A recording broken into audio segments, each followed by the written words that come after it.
अस्सलाम dear students, आज हम कॉनिक सेक्शन में हाइपरबोला के बारे में पढ़ेंगे। कॉनिक सेक्शन में सबसे पहले हमने इक्वेशन पढ़ी थी x square plus y square is equal to r square.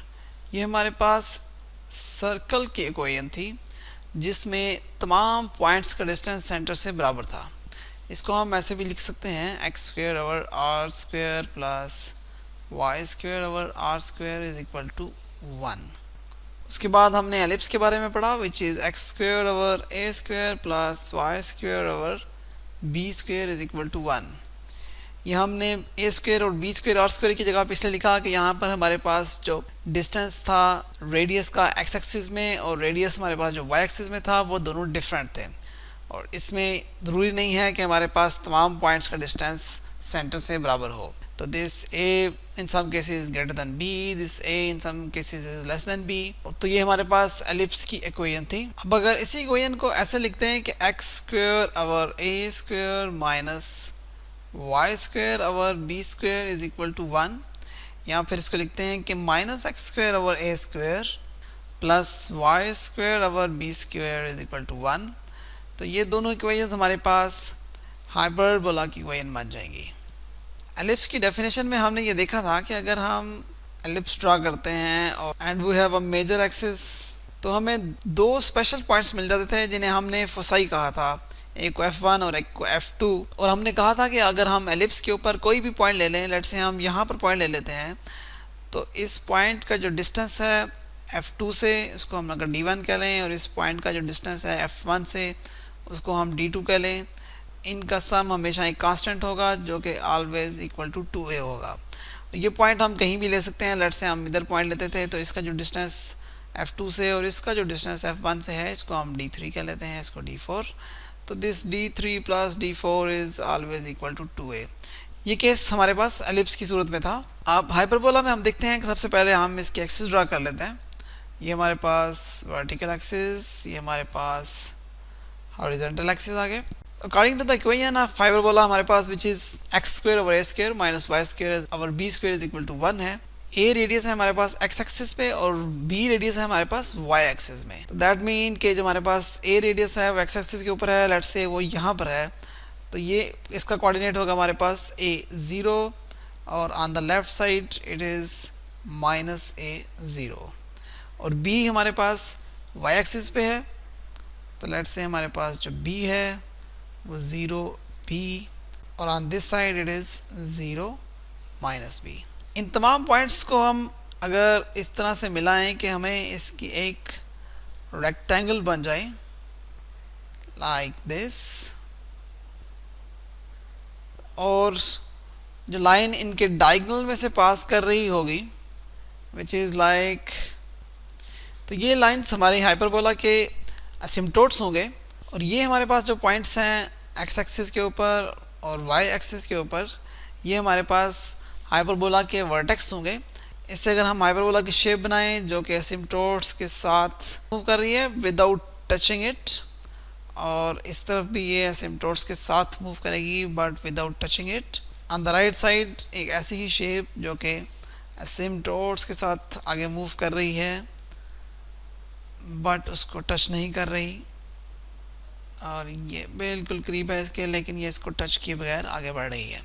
तो ये हमारे पास एक हाइपरबोला है। इन द सिमिलर फैशन हमारे पास ऑन द वाई एक्सिस जो वर्टेक्स हमारा बी के ऊपर है, इसे हम एक हाइपरबोला बना सकते हैं जो कि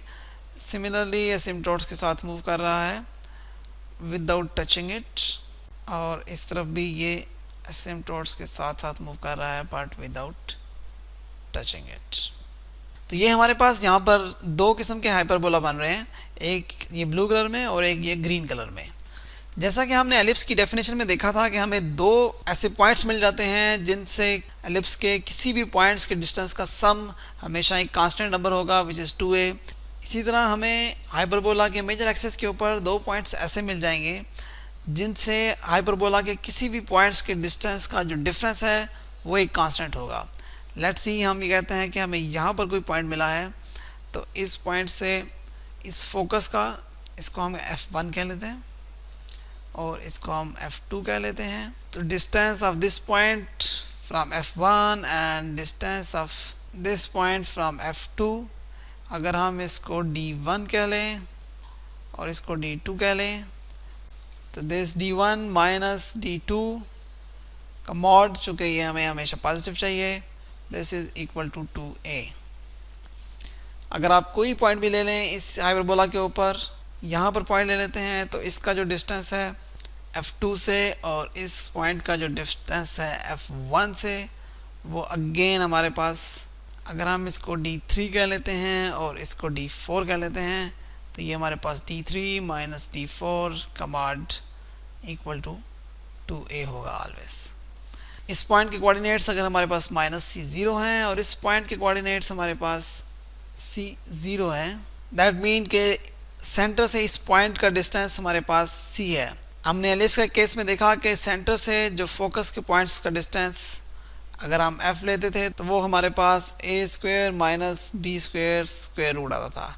और इसमें अगर हम सेंटर से इस फोकस का डिस्टेंस लें तो ये हमारे पास f is equal to a square plus b square square root आता है।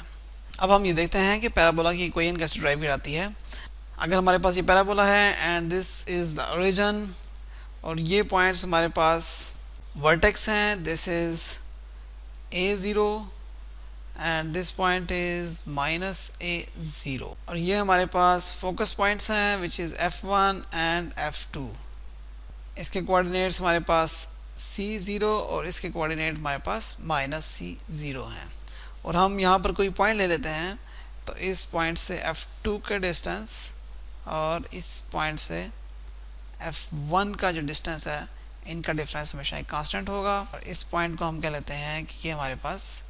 P of x y है। Now according to the definition F2P minus F1P का मॉड, ये हमेशा हमारे पास 2a होगा। अब FP जो है हमारे पास, उसको हम कैसे फाइंड करेंगे? Distance between two points, x minus c का स्क्वायर प्लस y माइनस 0 का square, this is equal to x minus c का स्क्वायर प्लस y माइनस 0 का square root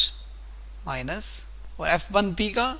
x minus c का 0 plus y minus c0, x minus c0 plus y minus 0 का square is equal to 2a। इसको जब हम open करते हैं तो this is x plus c का square plus y square minus x minus c का square plus y square is equal to 2a आता है। अगर हम इसमें से एक टर्म को दूसरी साइड पे ले जाएं तो we can write it x plus c का square plus y square is equal to 2a plus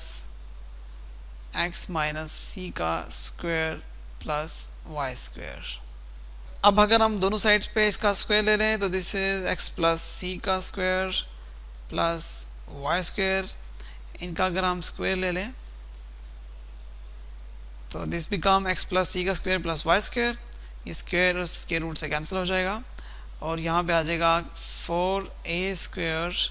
plus x minus c का स्क्वायर प्लस y स्क्वायर और plus 2 into 2a and this term which is square root x minus c का square plus y square. इस term को अगर हम simplify करें तो ये टर्म हमारे पास बन जाएगी x square over a square minus y square over b square is equal to 1. So this is the standard equation of the hyperbola when the hyperbola is facing on the right and left side. When the hyperbola is facing on the up and down side, then the equation become minus x square over a square plus y square over b square is equal to 1.